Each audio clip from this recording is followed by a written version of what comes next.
We were at a dinner party hosted by our friends Mark and Olivia, the kind where wine flowed too freely and laughter echoed against the walls like a symphony of confidence and comfort.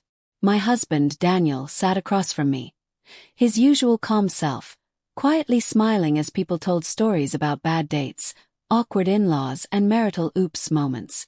I'd always admired how he could sit back, listen, and still make everyone feel like they were being heard. That night, though, something in me itched for attention. Maybe it was the Chardonnay, maybe the way Olivia's husband made her laugh so effortlessly, or maybe I was just tired of being the quiet couple in a room full of louder personalities. When the topic shifted to embarrassing partner habits, someone joked about snoring, another about forgetting anniversaries, and then all eyes landed on me. "Come on, Emma," Olivia said, grinning. "Daniel's too perfect. There must be something." The attention felt like a spotlight. I smiled, hesitated, then said with a little laugh, "Oh, don't be fooled. He's perfect until you ask him to fix something around the house. You'll be waiting until next Christmas." Everyone chuckled. Even Daniel smiled politely. The laughter encouraged me, and I didn't stop there. And don't get me started on his cooking. The man once burned water. That one hit harder. Louder laughs, exaggerated gasps. Someone even clapped. I laughed too, but it felt hollow halfway through. Daniel just looked down at his plate.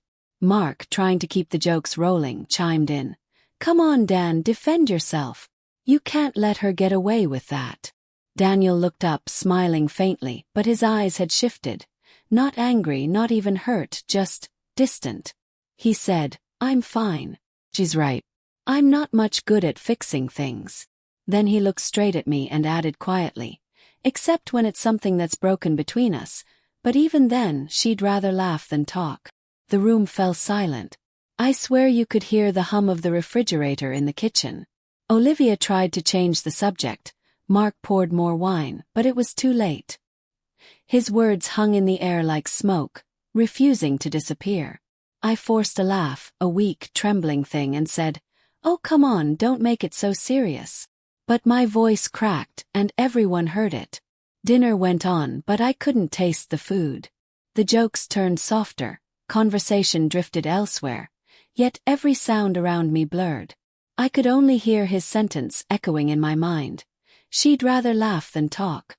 When we got home, the silence in the car was suffocating. I wanted to say something, apologize, explain, justify, but none of it sounded right in my head. I kept replaying the scene, the laughter, the way his eyes had dimmed. Daniel didn't look angry when we walked inside. He just went straight to the kitchen, filled a glass of water, and said quietly, "You know, I never mind being the joke. But tonight, it felt like I wasn't your husband, just a punchline." I stood there, arms crossed, defensive at first. "It was just a joke, Daniel.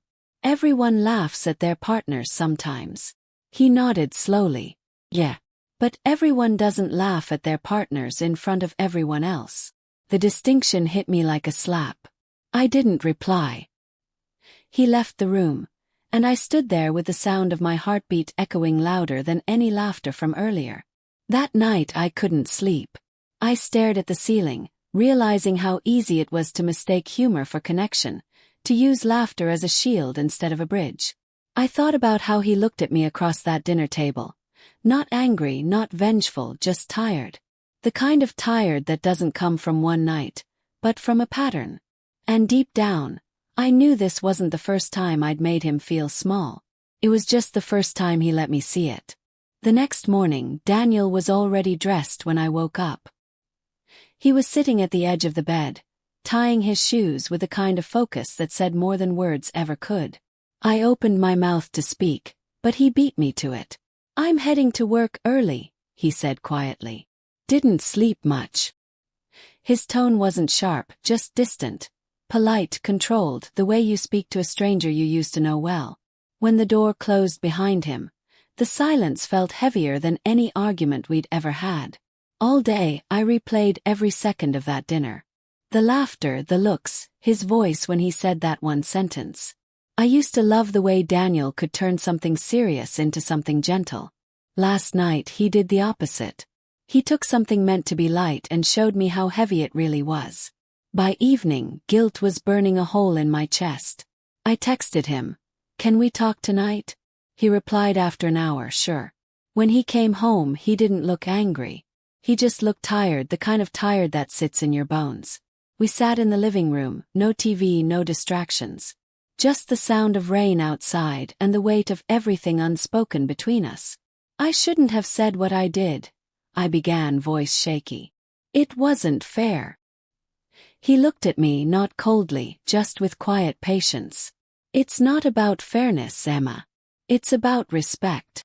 That word hit hard. I'd always thought respect meant loyalty, honesty, being faithful.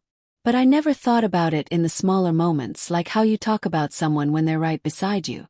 He continued, "When you laugh about me with other people, even if it's small things, it tells them something. But worse, it tells me something. That my flaws are for entertainment." I swallowed hard. "That wasn't my intention." "I know," he said. "But that's the thing about intentions. They don't always erase the impact." For the first time, I didn't defend myself. Just listened. And that silence, the way he didn't raise his voice, hurt more than if he had yelled. "I've always been okay being the quiet one," he went on.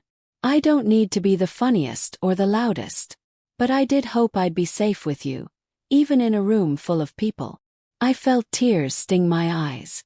"You are safe with me," I whispered. He nodded slightly. "I want to believe that." Then after a pause he added softly, "But last night made me realize, maybe I've been laughing at the wrong times too. Laughing it off when I should have said something sooner." His calm honesty was disarming. It wasn't revenge, it wasn't payback, it was truth. And that's what broke me. I moved closer, reaching for his hand. He didn't pull away. I said, "You're right. I use humor to hide when I feel insecure. I thought teasing you made me seem relatable or fun, but it only made me small and made you smaller." He looked at me, and for the first time that day, his expression softened. "I don't need perfect, Emma. I just need respect, even when it's inconvenient." The rain outside had grown heavier, tapping against the windows in rhythmic patterns. Felt like a reset, a cleansing. We sat there in silence for a long while. Not the uncomfortable kind, but the fragile kind that asks for care. Eventually I said, "I'll make it right." He smiled faintly. "You just did, by not turning this into another joke." That night, when we finally went to bed, the space between us didn't feel as cold. I rested my head on his chest, and for the first time in months, he didn't flinch. I realized something simple but profound. Sometimes love doesn't end in one big explosion. Sometimes it just erodes with laughter that cuts instead of heals. And sometimes it takes one quiet sentence to rebuild what careless words have slowly broken.